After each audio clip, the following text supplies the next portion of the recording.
છે કે તમિલનાડુમાં મોટા ઉલટફેરને લઈને પણ જાણકારી મળી રહી છે। તમિલનાડુથી હવે સમાચાર કે પરિણામને લઈને ઉલટફેર જોવા મળી રહ્યો છે। તમિલનાડુની અંદર મોટા ઉલટફેર, અભિનેતા વિજયની પાર્ટી ટીવીકે 100 ની નજીક પહોંચી ગઈ છે। 100 બેઠકોની નજીક હાલમાં જોવા મળી રહી છે। ઇતિહાસ રચી શકે છે વિજયની પાર્ટી। તમિલનાડુની અંદર વિજય, જે રીતે સિદ્ધાર્થભાઈએ પહેલા પણ કહ્યું કે પહેલી વખત આવ્યા અને હવે ઇતિહાસ રચવા તરફ છે। એક પ્રતિક્રિયા આવી રહી છે, સાંભળી લઈએ। टीवी के है, अभी तक के रुझानों में टीवी के वहाँ पर बहुमत के आंकड़े को पार कर चुकी है। अब आगे जब रिजल्ट फाइनल आएंगे तब देखना होगा, अभी तक तो टीवी के आगे है। तो ये तो जो एग्जिट पोल्स में नतीजे दिखाए गए थे उसका जस्ट अपोजिट यहाँ पर देखने को मिल रहा है। डीएमके को बढ़त मिलती हुई दिखाई गई थी, पर यहाँ पर तलपति विजय की जो पार्टी है टीवी के, वो यहाँ पे बढ़त में दिख रही है मुझे। और क्या रीज़न हो सकते हैं कि टीवी के यहाँ पर बढ़त बनाती हुई नजर आ रही है। बिल्कुल किसी ने इमेजिन नहीं किया था। हालांकि नो डाउट पॉपुलर काफ़ी हैं, लेकिन जो एग्जिट पोल थे वो कुछ और कह रहे थे, लेकिन एग्जिट पोल में जो रुझान सामने आ रहे हैं वो कुछ और बयां कर रहे हैं। अभी अब अगर हम कंपेयर करेंगे तो बंगाल में भी काफ़ी चीज़ें अनप्रेडिक्टेबल है, तो यहाँ पे भी जैसे विजय उसकी पार्टी आगे जा रही है तो बहुत सारे तस्वीरें अभी बदल सकती हैं। हाँ, बदल सकती है, बट अभी वो आगे चल रहे हैं तो मुझे ऐसा लगता है कि काफ़ी यूथ भी है, वो भी बहुत अवेयर हो रहे हैं इलेक्शंस के लिए, तो उनका भी काफ़ी क्रेज़ है विजय को लेकर के। तो मुझे लगता है कि यही रीज़न है कि उनकी पार्टी अभी आगे चल रही है। काफ़ी उन्होंने बढ़ चढ़ के अपना कैंपेन, ये सब चीज़ें भी किया है उन्होंने। તો હાલમાં વિજય જે છે તે ખુદની બેઠકથી પણ આગળ ચાલી રહ્યા હોવાની વાત છે। તેમના સમર્થનમાં જેટલા પણ ઉમેદવારોને ઉતારવામાં આવ્યા હતા તેઓ તમામ સમર્થકો પોતાના પ્રયાસ સાથે વિજય તરફ જઈ રહ્યા છે। વિજય કે જેઓ પોતાની પાર્ટીને આ વખતે મેદાનમાં લઈને આવ્યા, પ્રયાસ હતા કે એક બદલાવ લાવવામાં આવે તમિલનાડુમાં। અમારી સાથે મુખ્ય પ્રવક્તા ખુદ ભાજપમાંથી અનિલભાઈ પણ જોડાઈ ગયા છે। અનિલભાઈ, એક મોટી વાત જે પશ્ચિમ બંગાળથી અત્યારે જોવા મળી રહી છે, આની પહેલા ઘનશ્યામભાઈ સાથે પણ એ જ વાત કરતા હતા કે જૂના જે પરિણામો આવ્યા કદાચ થોડા સારા ના રહ્યા હતા પશ્ચિમ બંગાળના, પરંતુ ભાજપ એમાંથી શીખ્યું ને આ વખતે તેને રેપ્લિકેટ કરવામાં આવ્યા। એ બદલાવના આંકડાઓ અત્યારના વેસ્ટ બંગાળની અંદર જોવા મળી રહ્યા છે ભાજપ માટે। અનિલભાઈ, ચોક્કસ આ વખતની જે ચૂંટણી છે એ ભયમુક્ત ચૂંટણી થઈ છે અને ગઈ વખતે 2021માં પણ આ જ પ્રકારના પરિણામો આવે એ પ્રકારની સ્થિતિ હતી, પરંતુ જે રીતે મમતા બેનર્જીના નેતૃત્વમાં ટીએમસીનું ગુંડારાજ હતું, એ ગુંડારાજના કારણે જેન્યુન મતદારો જે ઈવીએમમાં મત આપવા જવાનું હોય એ જઈ શકતા જ નથી। અને કદાચ આપને ખ્યાલ બી હશે કે આ એ જ વેસ્ટ બંગાળ છે કે ગઈ વખતે લગભગ 58 લોકોના મૃત્યુ થયા હતા, પોસ્ટ પોલ બી થયા હતા અને પ્રી પોલ બી ગણીએ તો ત્યાં જે પ્રકારનું જબરજસ્ત ભયાનક વાતાવરણ છે, જે કાર્યકર્તાઓ ત્યાં કેનવાસિંગમાં પણ ગયા છે આખા દેશમાંથી ક્યારેક ચૂંટણી પહેલાં, તો એ લોકોને પણ બહાર ના નીકળી શકે એ પ્રકારની પરિસ્થિતિનું ત્યાં નિર્માણ થયેલું હતું। હું ચૂંટણી પંચને અભિનંદન આપું છું કે એમણે જે પ્રકારની વ્યવસ્થા ગોઠવી, એક લોકશાહીને છાજે એ રીતે ભયમુક્ત ચૂંટણી કરવા માટેની જે વ્યવસ્થા ગોઠવી, એ જ એનું કારણ છે કે આજે ત્યાંનો બધો મતદાર એ મત આપવા આવ્યો। ચૂંટણી પંચને બીજા એક અભિનંદન આપું છું કે એસઆઈઆર એકદમ શુદ્ધિકરણ જે રીતે મતદાર યાદીનું થયું અને જેને કહેવાય કે પ્રમાણિક પ્રયત્ન કર્યો। છેલ્લે સુપ્રીમ કોર્ટની ગાઈડલાઇનમાં ત્યાં આગળ જ્યુડિશિયરીના લોકોને પણ ડિપ્લોય કર્યા દરેક જગ્યાએ, અને રોહિંગ્યા, ગેરકાયદેસર મતદાર, ડુપ્લિકેટ મતદાર, ડેથવાળા મતદાર, શિફ્ટેડ મતદાર, આ જે રીતે ત્યાં આગળ ઓછા થયા, એટલે ટીએમસીના જે નેટવર્ક હતું, ભયાનક નેટવર્ક હતું, અને જે ગુંડારાજના કારણે જે મત પહેલા પડી જતા હતા, જે ગેરકાયદેસર મત હતા, એટલે કે વાસ્તવમાં જે મત નહોતા એવા મત સવારે 9:30-10 પહેલા ત્યાં આગળ પડી જતા હતા, પછી એ મૃત્યુ પામેલ હોય, શિફ્ટેડ હોય કે ડુપ્લિકેટ વાળો હોય, અને એ જ મમતાની જીતનું કારણ હતું। મને લાગે છે કે ઇતિહાસમાં, ભારત દેશના ઇતિહાસમાં આઝાદી પછી કોઈ એક આ પ્રકારે અત્યાચારી મુખ્યમંત્રી, હું કદાચ આ શબ્દ થોડો કડક લાગશે પરંતુ મેં એના ઘણા બનાવો અને ઉદાહરણો 21માં પણ મેં સાંભળ્યા છે, ઇવન 24માં પણ સાંભળ્યા છે, અને જે રીતનું વાતાવરણ, ભયનું વાતાવરણ, કદાચ મારી રાજનીતિક જીવનમાં 45-50 વર્ષમાં આખા દેશમાં ક્યાંય આવું થયું હોય વાતાવરણ એવું મેં ક્યાંય જોયું નથી, એવું વાતાવરણ હતું। એમાં ચૂંટણી પંચે જે કમ્પ્લીટ પારદર્શિતાથી ત્યાં આગળ ચૂંટણીનું સંચાલન કર્યું એ કારણ છે। ઇવન આપણે તમે જુઓ કે પરમ દિવસે મમતા બેનર્જી ત્યાં સ્ટ્રોંગ રૂમમાં જઈને બેસી ગયા, ડ્રામા કર્યો, બધા એમના ગુંડાઓને સૂચના આપી કે તમે દરેક જણા સ્ટ્રોંગ રૂમ જ્યાં લોક છે. એક મિનિટ માટે રોકી રહ્યું છું કેમ કે આપના માટે સારા સમાચાર. વેસ્ટ બંગાળથી ભાજપ જે છે તે એક મેજિકલ ફિગર તરફ જતી જોવા મળી રહી છે. 146 બેઠક ઉપર ભાજપા આગળ ચાલી રહી છે, ટીએમસી હજી 104 ઉપર જ આગળ ચાલી રહી છે.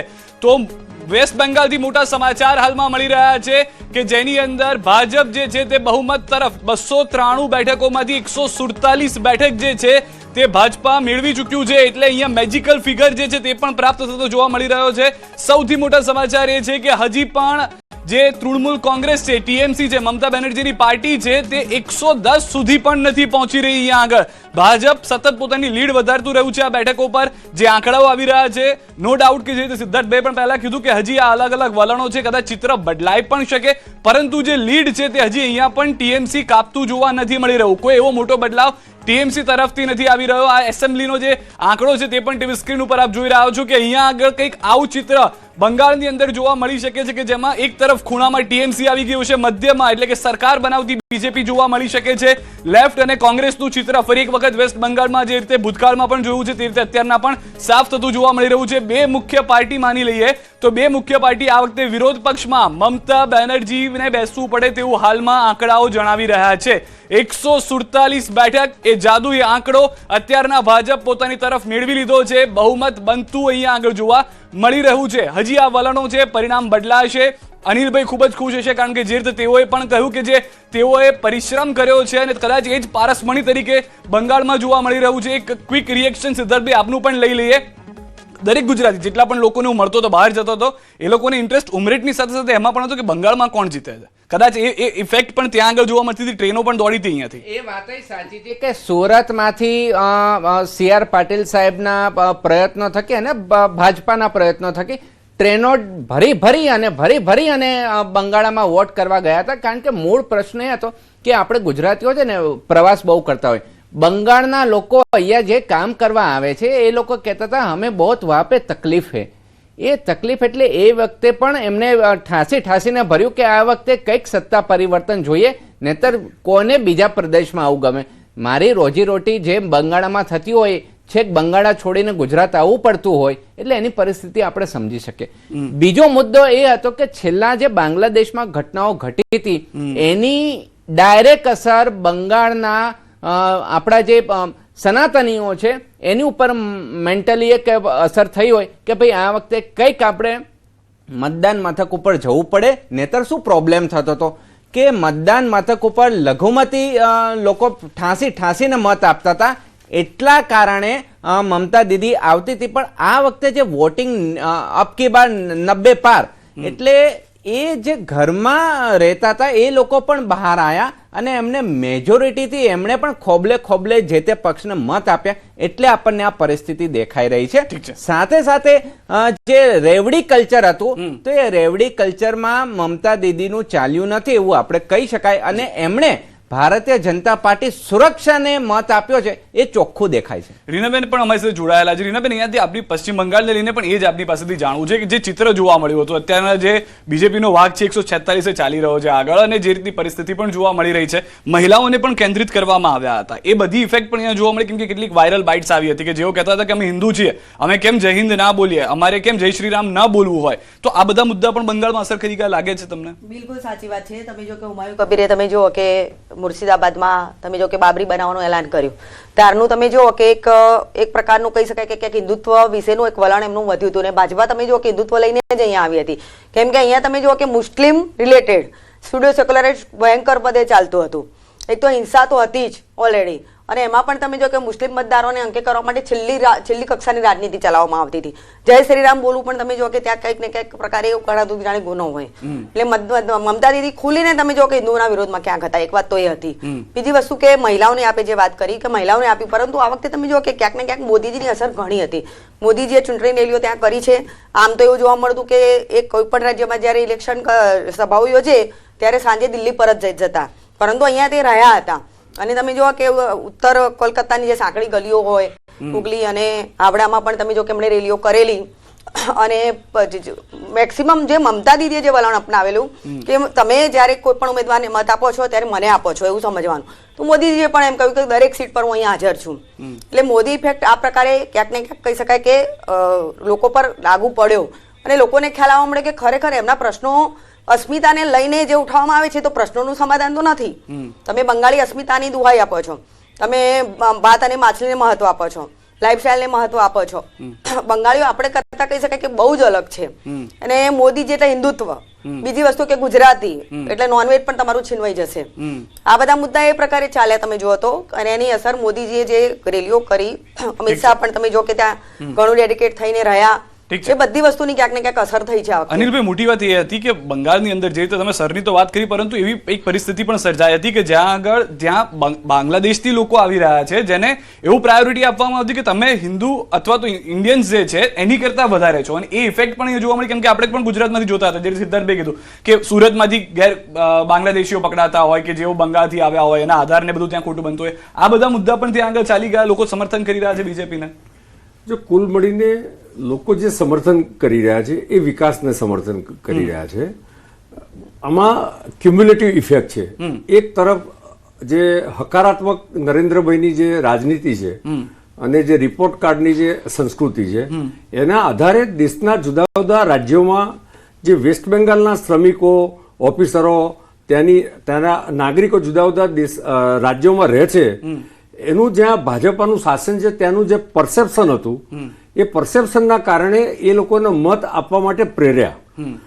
મેં કેટલાય ક્લિપિંગ જુદી જુદી ચેનલોમાં હું જોતો હતો. તમને આશ્ચર્ય થશે કે કેરાલા અને તામિલનાડુથી પણ લોકો મત આપવા માટે વેસ્ટ બેંગાલ ગયા હતા. સ્વયંભૂ લગભગ 90% લોકો સ્વયંભૂ ગયા છે. અને બીજું એક પણ હતું કે કદાચ એ લોકોને એમ હતું કે ભાઈ અમે એકવાર મત આપીએ તો અમારું નામ યાદીમાં રહે, નીકળી ના જાય. આ પણ કદાચ સબકોન્શિયસ કારણ હોય.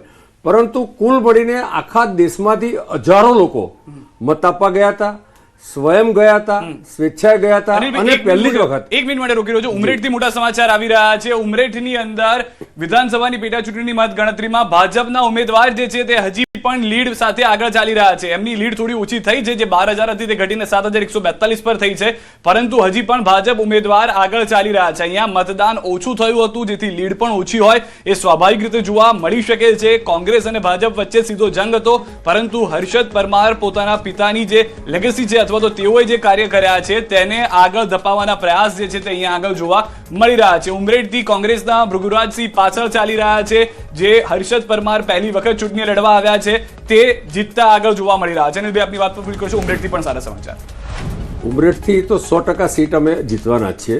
ગુજરાતના પણ જે રીતના સ્થાનિક સ્વરાજ્યની સંસ્થાઓમાં પરિણામ આવ્યા છે, એ જ મોટું ઇન્ડિકેશન છે કે ગુજરાતની જનતા આજે 30 વર્ષ પછી પણ એ ભારતીય જનતા પાર્ટીના શાસનને ઈચ્છે છે. વાત મૂળ વેસ્ટ બેંગાલની કરીએ તો વેસ્ટ બેંગાલમાં જે રીતે તોડબાજી, ટોલારાજ અને મમતા દીદીનું કુશાસન, જે મમતાએ 2011માં એક નવી છાપ ઊભી કરીને સત્તા પ્રાપ્ત કરી હતી, એ મમતાએ ધીમે ધીમે ક્રમશઃ એનું નૈતિક અધોપતન થતું ગયું. અને આ આખી ચૂંટણી તમે જુઓ ને, એક જ વાક્યમાં જો તમે વિચારો તો ભય વર્સિસ ભરોસા, એટલે ભરોસાનો આમાં વિજય છે. અને જે હું વાત કરતો હતો કે આખા દેશમાંથી અનેક લોકો વેસ્ટ બેંગાલમાં મત આપવા ગયા, અને આપણે આશ્ચર્ય થશે કે પહેલી વખત મત આપવા વાળા લોકો ખુલીને બોલતા હતા કે અમે પરિવર્તન ઈચ્છીએ છીએ.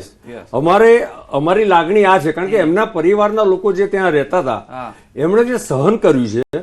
અને લગભગ હું તમને કહું, ગ્રામ પંચાયતની જયારે ચૂંટણીઓ થઈ લગભગ 2019ની આસપાસ, ત્યારે 80 લોકોના મૃત્યુ થયા હતા અને લગભગ 50 થી 60 લોકોના ઘર સળગાવી દેવામાં આવ્યા હતા.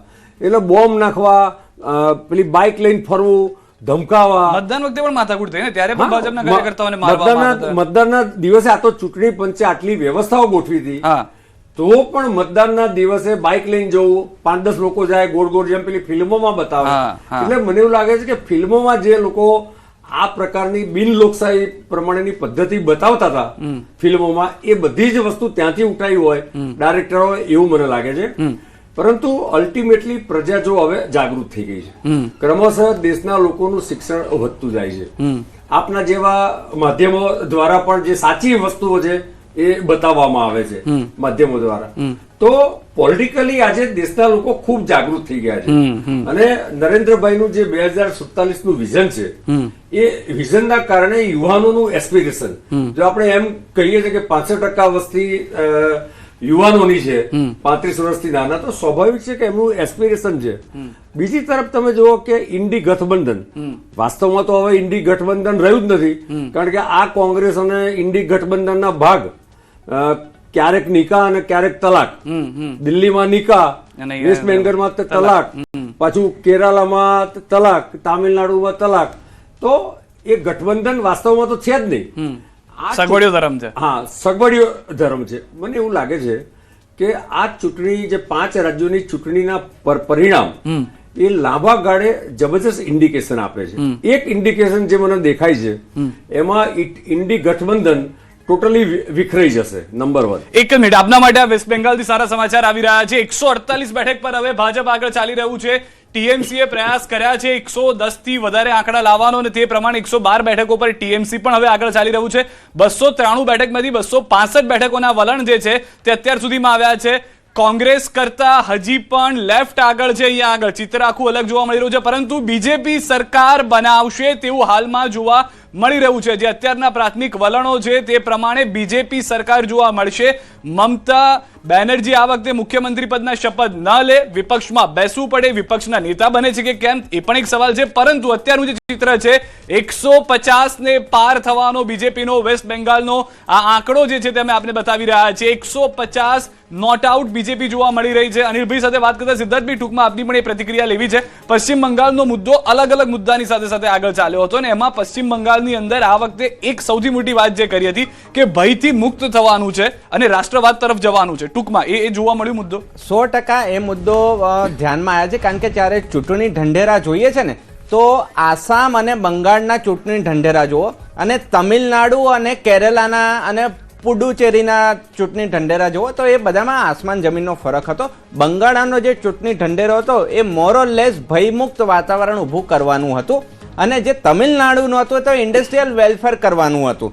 એટલે બંનેના ચૂંટણી ઢંઢેરામાંથી જ આપણને અંદાજો આવી જતો હતો કે આ વખતનું બંગાળા અને આસામનું વલણ ક્યાંક ને ક્યાંક જે ઘૂસણખોરીઓ છે, જે ડેમોગ્રાફી ચેન્જ થઈ રહી છે એને કંટ્રોલ કરવા માટેનું ઓપનલી સ્ટેટમેન્ટ બધા પક્ષોએ આપ્યું હતું. અને ભાજપ હંમેશા રાષ્ટ્રવાદને મુદ્દો રાખીને જ આગળ આવતું હોય છે અને જનમાનસમાં પણ એવું રહ્યું કે જે રીતે જો આપણે લઘુમતીમાં આવી જશું અથવા તો લઘુમતીવાળા આપણને સુપરસીડ કરશે તો આપણું જે એક સમયનું સોનાર બાંગ્લા હતું એની અસ્મિતા ખોવાઈ ગઈ હતી. તો ફરી પાછું એ જે સોનાર બાંગ્લા અને બંગાળા તો રાજકારણ, ભારતીય રાજકારણનું કેન્દ્ર બિંદુ કહેવાતું હતું અને વિદ્વાનો એ ધરતી ઉપરથી આવતા હતા. તો છેલ્લા 15-20 વર્ષમાં એને જે ઘસારો પડ્યો હતો તો ક્યાંક ને ક્યાંક એ સોનાર બાંગ્લાની અસ્મિતા જીવતું કરવામાં મોદી સાહેબ સફળ રહ્યા છે. વધુ એક મહત્વના સમાચાર, જનતાના તો પરિણામ આવી રહ્યા છે પરંતુ વિદ્યાર્થીઓના પરિણામને લઈને સમાચાર મળી રહ્યા છે. ધોરણ 12 નું પરિણામ જાહેર થઈ ગયું છે. ધોરણ 12 સાયન્સ અને સામાન્ય પ્રવાહનું પરિણામ,